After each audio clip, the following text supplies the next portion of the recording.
इसके पहले हमने डिक्री या अज्ञप्ति के बारे में जाना समझा है। डिक्री या अज्ञप्ति का मतलब जब कोई न्याय निर्णय न्यायालय करता है, उस न्याय निर्णय के द्वारा जो है अगर पक्षकारों के अधिकारों का अवधारण करता है और अवधारण निश्चायक रूप से करता है तो उसका वो सर्टिफिकेट देता है, जिसको हम डिक्री या अज्ञप्ति कहते हैं।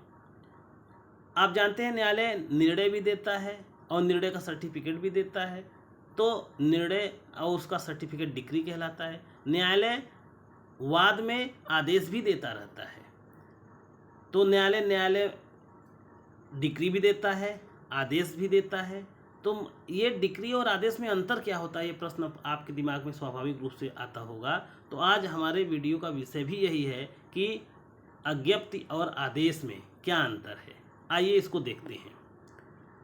देखिए, डिक्री और आदेश में निम्नलिखित अंतर है। क्या अंतर है, थोड़ा इसको बड़ा करें तो आपको ज़्यादा सुविधा होगी।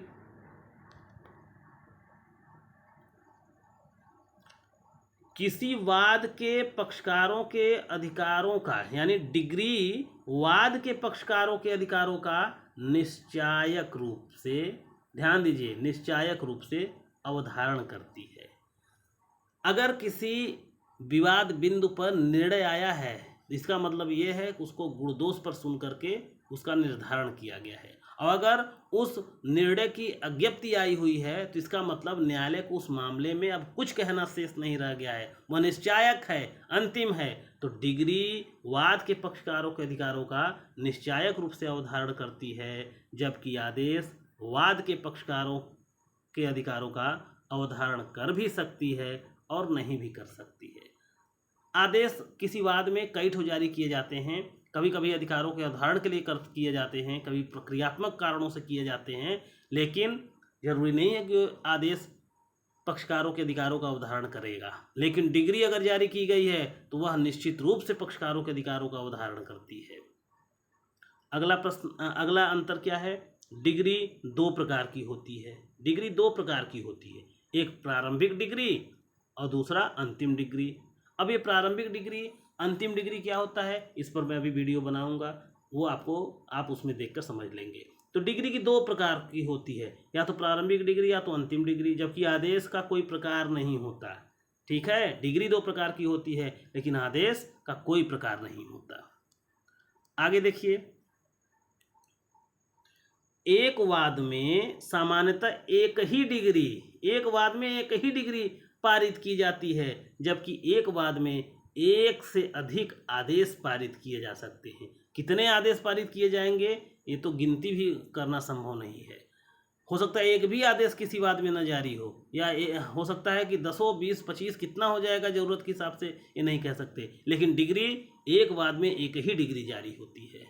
अगला अंतर क्या है अज्ञप्ति और आदेश में, ये देखते हैं।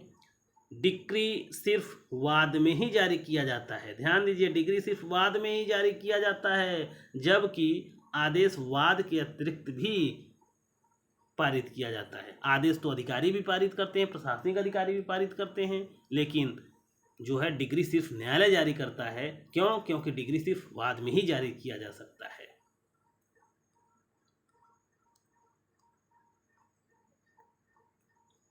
अगला अंतर क्या है, डिक्री की पहली अपील सदैव हो सकती है। अगर डिक्री जारी किया गया है तो उसकी पहली अपील सदैव हो सकती है, जबकि आदेश की प्रथम अपील हो भी सकती है और नहीं भी हो सकती है। अगला अंतर, डिक्री की दूसरी अपील भी हो सकती है, जबकि आदेश की दूसरी अपील कभी नहीं होती। आदेश की एक ही अपील वो भी हो सकती है और नहीं भी हो सकती है, लेकिन दूसरी अपील आदेश की कभी नहीं होती। तो ये अंतर था डिक्री और आदेश में। इसका एक ट्रिक मैंने उस समय मेंस परीक्षा में देता रहता था, तो इसका एक ट्रिक याद किया था। जैसे निश्चायक, पहला डिक्री निश्चायक रूप से अवधारण करता है अधिकारों का। प्रकार, डिक्री के दो प्रकार हैं। एक वाद में एक ही डिक्री पारित की जा सकती है, डिक्री सदैव वाद में ही पारित की जा सकती है। पहली अपील हो भी सकती है, जो है न पहली अपील सदैव होती है, दूसरी अपील हो भी सकती, नहीं हो सकती।